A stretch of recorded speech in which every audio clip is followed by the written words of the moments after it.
ایک شخص نے اپنی پراڈو کسائی کی دکان کے سامنے کھڑی کی اور 1 کلو گوشت مانگا۔ اتنے میں ایک 1980 ماڈل کا ڈالا آ کر رکا اور اس میں سے اترنے والے نے 5 کلو گوشت، 3 کلو کلیجی اور 2 دیسی مرغیوں کا آرڈر دیا۔ پراڈو والا کھڑا رہا اور ڈالے والے کے جانے کا انتظار کرتا رہا۔ پھر کسائی سے پوچھا، یہ بندہ کون ہے اور کیا کرتا ہے؟ کسائی نے کہا، یہ کوئی کام نہیں کرتا، لیکن اس نے 3 مالدار بیویوں سے شادی کر رکھی ہے جن کے شوہر بہت امیر تھے اور بہت مال چھوڑ کر فوت ہوئے۔ یہ سن کر پراڈو والے نے اپنا آرڈر بڑھا دیا اور 10 کلو گوشت، 5 کلو کلیجی، 7 کلو قیمہ لے کر جیسے ہی گھر پہنچا تو بیوی نے پوچھا، اتنا کچھ اٹھا لائے ہو، کس کی دعوت کر رہے ہو؟ کہنے لگا، کوئی دعوت نہیں، بس میں اپنے مال کو انجوائے کرنا چاہتا ہوں اس سے پہلے کہ کوئی ڈالے والا آ جائے۔ کچھ لوگوں کے نصیب میں اپنے بخل کی وجہ سے جمع کرنے کی مشقت تو ہوتی ہے،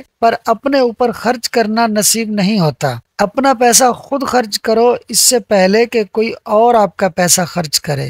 دوستو، ویڈیو اچھی لگی ہو تو فاسٹ سنو یوٹیوب چینل کو سبسکرائب کر لیں۔